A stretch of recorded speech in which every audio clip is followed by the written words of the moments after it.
Okay, last in this section, Kenneth Allen McDuff from Texas, born 1946, described as a sadistic bully. McDuff started young with crime. Multiple burglary convictions by 1964. Then the big one, August 6, 1966. A triple homicide with an accomplice, Roy Dale Green. What happened? Abduction, shooting, rape of 3 teenagers. Just horrific. He got 3 death sentences for it. But he got out how? Astonishingly, yes. Paroled in 1989, under very questionable circumstances, despite a history that screamed danger. Why? How does that happen? It points to a corrupt parole system in Texas at the time.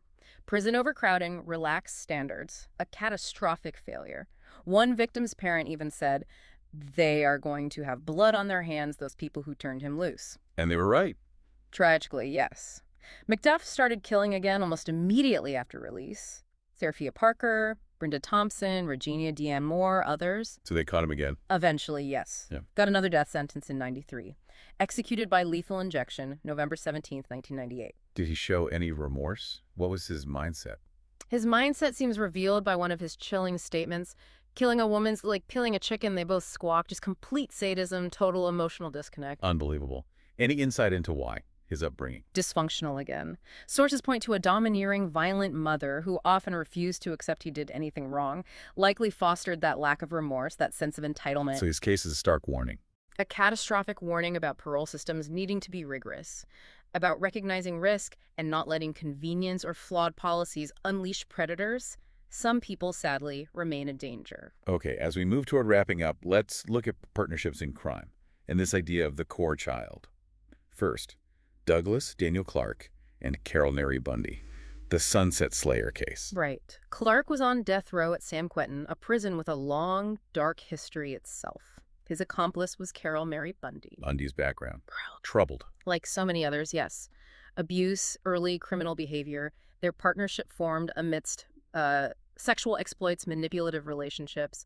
There was another guy involved too, John Jack Murray. They targeted young prostitutes in Hollywood in 1980. Gina Morano, Cynthia Chandler were the first known victims. And Bundy's role, what was her perspective? This is where it gets incredibly disturbing. Bundy had this codependent, exploitative relationship with Murray, and she openly said she enjoyed killing. Enjoyed it. Yes. Her quote, "The honest truth is, it's fun to kill people, and if I was allowed to run loose, I'd probably do it again."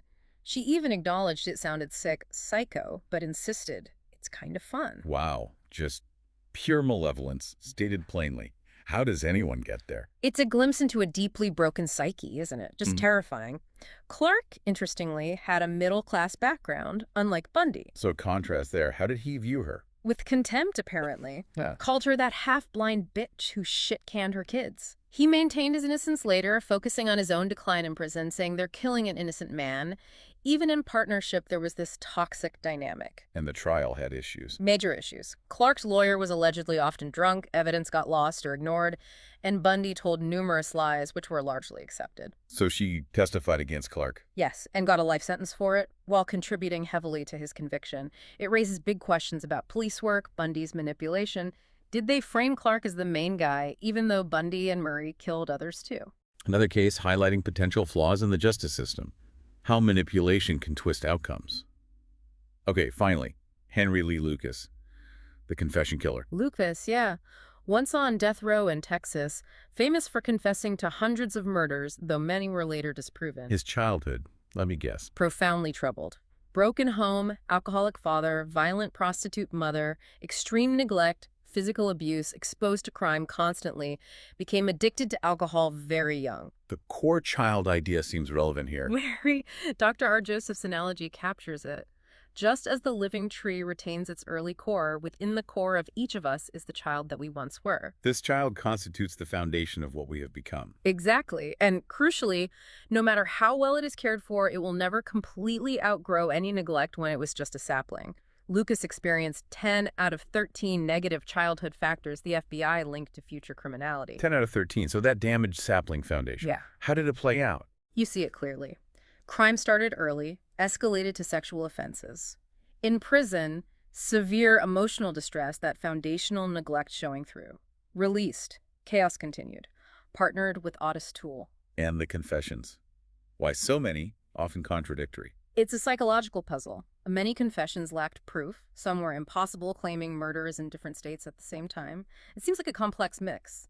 Maybe seeking attention, notoriety, building this persona of the ultimate serial killer. Manipulation again in a different Yep. way. And system failures. He was released repeatedly. Yes, another critical failure. Released even after threatening to kill someone. Just a careless approach to parole for such a high-risk person. Talking. It highlights failures in monitoring and management. But interestingly, his behavior did improve significantly later in prison. Stable environment, psychiatric meds like Prozac actually helped control his impulses temporarily. Which suggests intervention can have an effect, even in extreme cases, but the system failed to sustain it. Precisely. Structure and treatment mattered, but weren't consistently applied outside prison walls. Okay, so we've covered a lot of really disturbing ground here. We deep dived into these unsettling minds. Hopefully, for you listening, it brings some clarity to the complex mix of factors. Right. Childhood trauma, psychological disorders, the twisted justifications they create, and critically, those systemic failures that sometimes enable the violence. We've seen these patterns again and again, the denial, the manipulation, that profound detachment. It's how they rationalize the utterly unthinkable. And remember, the point of this deep dive isn't just, morbid curiosity. Understanding these extreme cases highlights how vital mental health support is, how crucial it is to address childhood abuse early. And it pushes us to demand accountability and real reform in our justice and parole systems to prevent these kinds of tragedies. Exactly. So that final thought, we heard it with Henry Lee Lucas, this idea of the child that we once were being the foundation, and how neglect, when it was just a sapling, has these devastating lifelong effects. Yeah. So if the roots of so much extreme violence lie in that early trauma, that systemic neglect, what more can we as a society really do? How can we better nurture every sapling? How do we build stronger, earlier intervention systems to stop these horrors before they even take root?